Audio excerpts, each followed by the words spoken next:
Assalamu alaikum and a very good morning, my dear students. Today in this video I'm gonna explain the third part of my elder brother unit 4 of Marigold for class 5. So let's get started. Scene 3. The results were out. Result आ गया था. Once again, एक बार और. And it so happened that Munna passed and भैया failed again. और ऐसा हुआ कि मुन्ना पास हो गया और भैया फिर से फेल हो गए. भैया was really upset. भैया बहुत ज़्यादा कहें दुखी थे. Munna was also sad seeing his brother so unhappy. Munna भी अपने भाई को इतना दुखी देखकर दुखी हुआ. भैया now becomes gentler with Munna. भैया अब मुन्ना के साथ थोड़ा नर्म हो गए थे. Munna became naughtier because of this. Munna इसकी वजह से और शरारती हो गया. And studied even less than before. और पहले से भी कम पढ़ने लगा. मुन्ना टॉकिंग अलाउड, तेज से बोलते हुए, आई एम लकी, मैं कितना भाग्यशाली हूँ. आई कैन पास ईज़ली, मैं बहुत आसानी से पास हो पाता हूँ. I need not study so hard, मुझे बहुत ज़्यादा पढ़ने की ज़रूरत नहीं है, मेहनत से पढ़ने की ज़रूरत नहीं है. Now I can play games with my friends and fly kites. अब मैं अपने दोस्तों के साथ गेम खेल सकता हूँ और पतंग उड़ा सकता हूँ. But I should still be careful that भैया doesn't see me flying kites. लेकिन मुझे अभी भी होशियार रहना होगा कि भैया मुझे पतंग उड़ाते हुए ना देख पाएँ.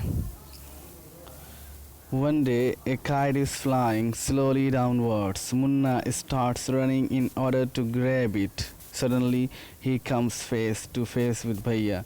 एक दिन एक पतंग धीरे धीरे नीचे की तरफ आ रही थी. मुन्ना उसको पकड़ने के लिए, लूटने के लिए दौड़ने लगा और अचानक वो भैया के बिल्कुल आमने सामने आ जाता है. भैया catching hold of Munna's hand.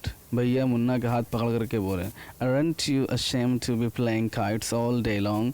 तुम्हें पूरे दिन पतंग उड़ाते हुए और पतंग के साथ खेलते हुए शर्म नहीं आती. Don't you realise that now you are in the 8th standard, 8th class. तुम्हें नहीं समझ में आता कि क्या तुम नहीं समझते कि अब तुम कहें 8वीं क्लास में हो. And are not studying in a lower class, और एक लोअर नीचे के क्लास में नहीं पढ़ रहे हो. If you think that I am just one class ahead of you and I cannot say anything, you are wrong. अगर तुम्हें लगता है कि मैं सिर्फ तुमसे एक क्लास आगे हूँ और मैं तुमको कुछ नहीं कहूँगा तो तुम्हारी ये गलती है. I'm 5 years older than you are and will always be. मैं तुमसे 5 साल का बड़ा हूँ और हमेशा बड़ा रहूँगा. Understanding doesn't come only from reading books. हाँ, समझ सिर्फ किताबें पढ़ने से नहीं आती है. Look at माँ and बाबा. अम्मी और अब्बू को देखो. माँ has never gone to school. अम्मी कभी स्कूल नहीं गई हैं. बाबा has only passed 5th class. अब्बू सिर्फ 5 क्लास पढ़े हैं. मुन्ना really भैया, is that true? मुन्ना बोला कि सच में भैया, क्या ये सही है? भैया yes, there are 1,000 things that they know more than you or me. हाँ सही है ये कि हज़ारों चीज़ें ऐसी हैं जो वो मुझसे और तुमसे ज़्यादा जानते हैं. And even if we have studied the wisdom of the whole world, माँ एंड बाबा will always have the right to explain to us and correct us. और अगर हम पूरी दुनिया की समझदारी, पूरी दुनिया की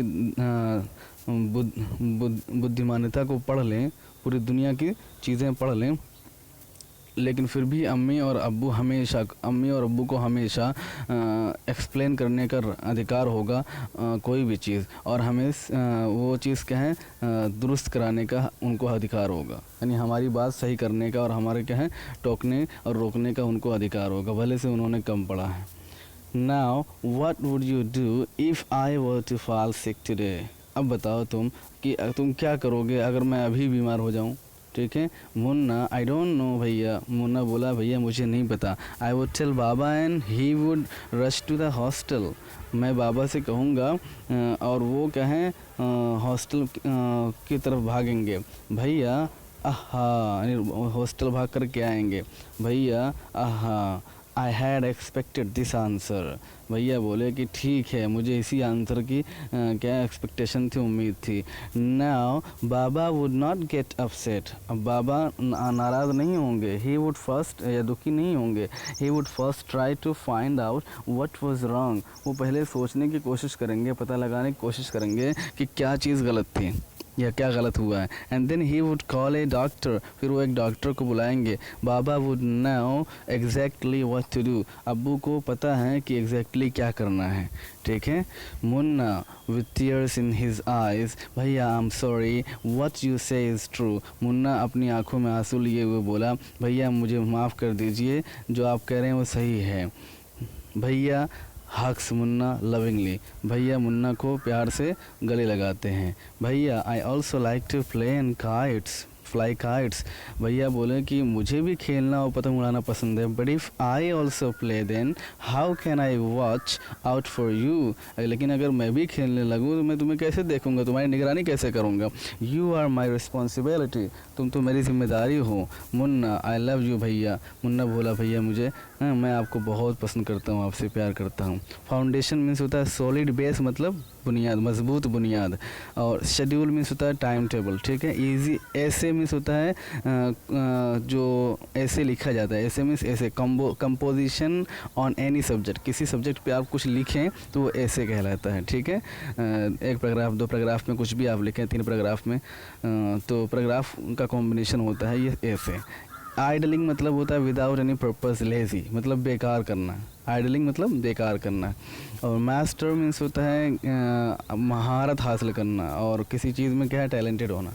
okay students, so this was the explanation of the third part, third scene of my elder brother, unit 4 of my goal for class 5. I hope you got it, enjoyed it, keep it up, the goal is ahead of you.